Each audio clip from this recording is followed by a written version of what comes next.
pero me voy a decirle bienvenida a la doctora Aileen Martí, es profesora de la Universidad Internacional de la Florida y es una autoridad de prestigio mundial en la lucha contra las enfermedades infecciosas. Doctora, gracias por acompañarme. Contigo, Pedro. No me escucha la doctora, creo. No, te oigo Me escucha. perfecto. Magnífico. Doctora, bienvenida, un gusto de tenerla con nosotros. Era yo el que no la escuchaba a usted, perdón.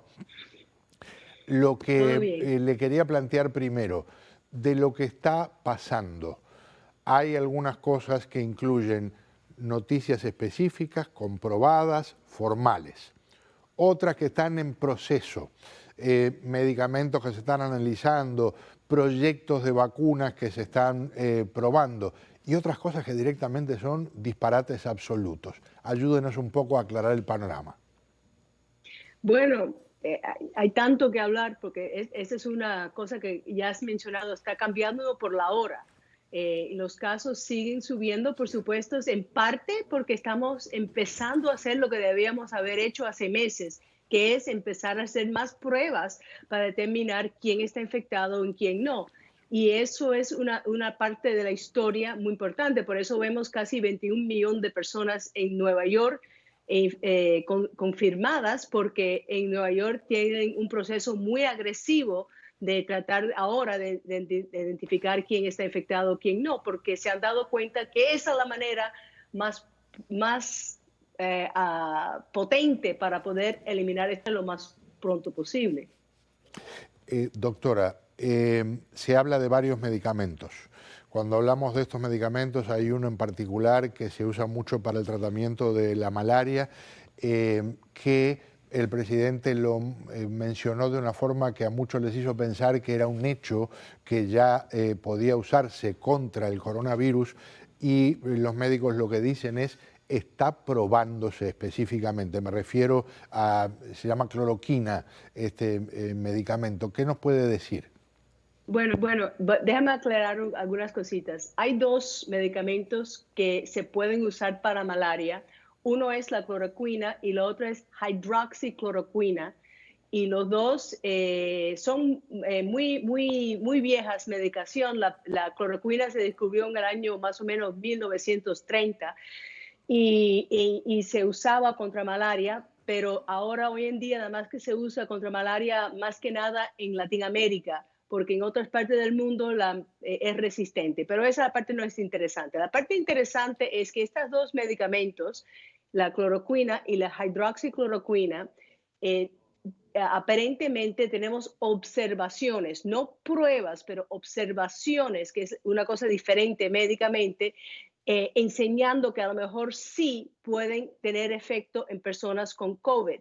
Y esto empezó porque estaban desesperados para encontrar algo que funcionaba y había unos estudios viejos de hace más de 10 años con la cloroquina en el laboratorio enseñando que tenía efecto contra otros coronavirus. Entonces, bueno, en la desesperación se trató esto en pacientes y la observación es que las personas a cual se le ha dado o cloroquina o hidroxicloroquina se mejoran. Y para aclararlo un poquitico más, la segunda medicamento, el hidroxicloroquina, que se usa aquí en los Estados Unidos para personas que tienen lupus, que es otra enfermedad y un tipo de artritis y problemas inmunológicos de personas, ese aparentemente funciona hasta mejor que el cloroquina en los pacientes que se le han dado.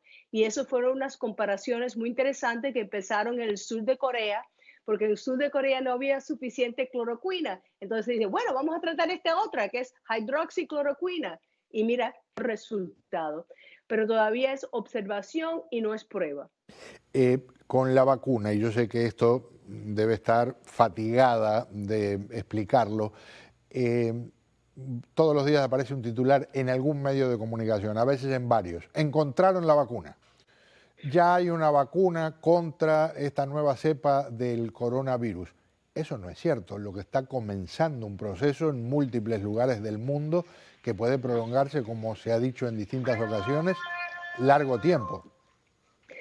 Mira, la verdad es que para poder tener una vacuna que yo le pueda dar a las personas, tiene que ser una cosa que sea sana y salva y que no haga ningún daño, ¿entiendes? Y que sea efectivo y que da un nivel de protección suficientemente alta que valga la pena darse a la gente. Y tenemos que saber cuánta cantidad de esa vacuna se tiene que dar por persona y cuántas veces se le tiene que repetir las boosters para tener el nivel de protección adecuado.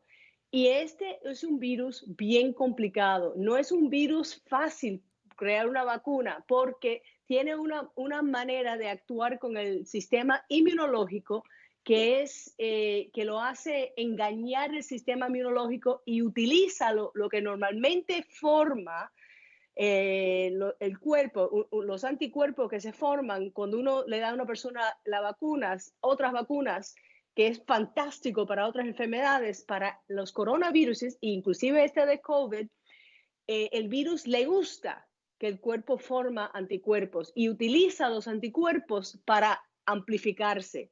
Y eso hace muy difícil tener una vacuna sana y salva contra esta enfermedad.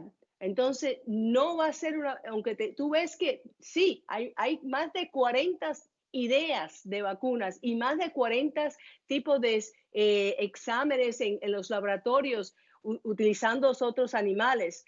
Pero otra cosa que tienen que entender las personas que la inmunología, cómo funciona el sistema inmunológico de un ratoncito, es muy diferente al sistema inmunológico humano. O sea, si una vacuna contra este virus funciona en un ratoncito, eso no quiere decir que eso va a ser sano y salva para los seres humanos. Y eso es muy importante entender. Por eso, cuando uno oye que hay una vacuna, espera, porque esto es una cosa de largo tiempo, saber que tenemos una cosa que valga la pena. Y mientras tanto, tenemos que eliminar este brote sin la vacuna. Y eso se puede hacer, igual que nosotros cuando estuve yo en África trabajando con la Ebola, en ese tiempo no había vacuna contra Ebola y no había antiviral en ese tiempo, pero lo logramos extinguir utilizando las cosas públicas, la public health, El sistema de salud que estamos pública. tratando, el sistema de salud pública que tenemos que aplicar, que es lo que estamos haciendo de cuarentena, aislando a cada persona, esta distancia social, pero eso es nada más que mitad de la historia. Con eso solo no solucionamos el problema y esto va a estar mucho tiempo. Tenemos que hacer la otra parte también, que es sumamente importante, que es encontrar cada caso, aislar cada caso, hacer pruebas diagnósticas de cada contacto de cada persona, aislar todos esos contactos, porque si no se hace eso, seguimos con este problema por mucho tiempo. Doctora, en cualquier lugar que podamos imaginar, trabajan X número de personas. Hay entrada y salida de visitantes, de clientes, de lo que sea. Un supermercado. Y una persona da positivo. A partir de ahí, ¿cuál es el proceso estricto que debe seguirse para cumplir con todos los requisitos? Bueno, lo ideal, si una persona, hoy en día todos los negocios deben tener algún tipo de método de saber quién entró y quién salió y cuándo entraron y cuándo salieron de cada sitio. Si lo hacen, entonces es mucho más fácil hacer lo que tenemos que hacer, que es identificar todas las personas que estuvieron en contacto en los días que esa persona estuvo echando virus, o sea, contaminando la zona. Y entonces todas las personas que son contactos se tienen que hacerle las pruebas y aislarlas. Eso es fundamental. Entonces, me has puesto en el lugar más difícil que es el supermercado, porque ahí Ujú. los supermercados todavía tienen dificultad sabiendo quién entró a qué hora y cuál día, porque normalmente no tienen ese nivel de atención. Pero yo sí sé que los supermercados aquí en el sur de la Florida tienen cámaras por otras razones que se pueden utilizar para identificar un gran porcentaje de las personas que habrán estado en riesgo de alguien contaminada. Eh, Pero en otros negocios es más fácil. ¿Qué es, en su opinión, lo mejor que estamos haciendo como sociedad y qué es lo que le puede poner los pelos de punta a lo peor que estamos haciendo? Lo peor que estamos haciendo es no haciendo todas las cosas como un gobierno unido. Todavía no estamos actuando totalmente como esto es una cosa a la gravedad que es. Por ejemplo, hay leyes que existen en el país que no lo están utilizando en la manera que lo deben utilizar. Por ejemplo, ya existe este Defense Power Production Act. Ese Defense Production Act, aunque existe, no lo están aplicando. Con eso pudieran, por ejemplo, los cruceros, que nadie está montando crucero ahora, se pudiera utilizar esos cruceros como si fueran hospitalitos y ahí tratar personas que son con menos gravedad Ujú. y aislarlas ahí y después la misma compañía, el gobierno le puede pagar por el uso del barco, pero así no tenemos que construir lugares para estas personas que están infectadas y lo podemos contener ahí hasta que se mejoren, dándole todo lo que necesitan, ¿no? Es una manera y también tenemos que las personas que son desambulantes se tienen que todas quitarse de las calles y ponerlas en un lugar sano y salvo y separar los que están infectados de los que no están infectados, porque no le puedes dejar personas andando por todas las calles contaminando a muchas cosas. Eso es un peligro para todos. Hay cositas así y también tenemos que amplificar esto Defense Production Act para insistir que compañías produzcan las máscaras y los equipos que necesitamos para mantener sano y salvo a las personas que caen con esta enfermedad y que no nos mueran a los números que están muriendo, por ejemplo, en Italia, porque no tienen suficientes UCIs, no tienen suficientes ventiladores respiratorios. Por eso hay esos altos números de personas muriéndose. Doctora, mencionó Italia, yo hablé de Italia hace un rato con ese dolor que significa, por un lado, reportar tantas muertes, por otro, durante más de 10 días consecutivos fue aumentando el número de muertos. Se llegó a 793 el sábado, bajó a 651 el domingo, acaban de reportar 605 para el día lunes. Todavía faltan días para que se pueda, vamos a decir, consolidar una tendencia, pero podría ser este un indicador de que se llegó, vamos a decir, a lo peor y comienza a disminuir. Puede ser, pero atendiendo que ellos también tienen que seguir con mucha fuerza todas las cosas que ahora están actualizando, incluyendo lo que estoy diciendo, eso de cada caso se tiene que identificar, no importa que sea una persona con manifestaciones ligeras, moderadas, graves o críticas, todo se tiene que identificar y todos los contactos se tienen que identificar y tratar y aislar hasta que no son infecciosos. Mencionamos hoy, hablaba de los ratoncitos cuando se hacen las pruebas, me voy a otro tipo de animales y a una preocupación de la que estoy escuchando voces muy fuertes. En China han surgido varios de estos virus en los últimos años o en las últimas décadas y en algunos casos transmitidos por animales que en general en otras partes del planeta, por ejemplo, ningún humano los tiene en el almuerzo ni en la cena. En China son parte del menú en muchos casos. Murciélagos, civetas, otro tipo de animales. ¿Hay alguna, vamos a decir, sería necesario que la Organización Mundial de la Salud considerara profundizar en términos ya de más que el estudio, la advertencia, la sanción, no sé, algo que represente que costumbres que para muchas personas pueden ser la tradición, deban ser alteradas en beneficio de la salud mundial? Bueno, esa es una pregunta sumamente importante y una cosa que estamos considerando. Tienes que entender que también, de todos modos, hay otras partes del mundo que cuando comen comidas que para nosotros parezcan extrañas, hay países que les gustan comer muchos insectos de ciertos tipos. En África también todavía se come Algunas personas le gustan comer los monos, le gustan comer ratones. Es que hay hábitos diferentes en diferentes partes del Ujú, mundo ujú. que ponen los seres humanos en riesgo. Pero hay otra cosa que quiero que te entiendas.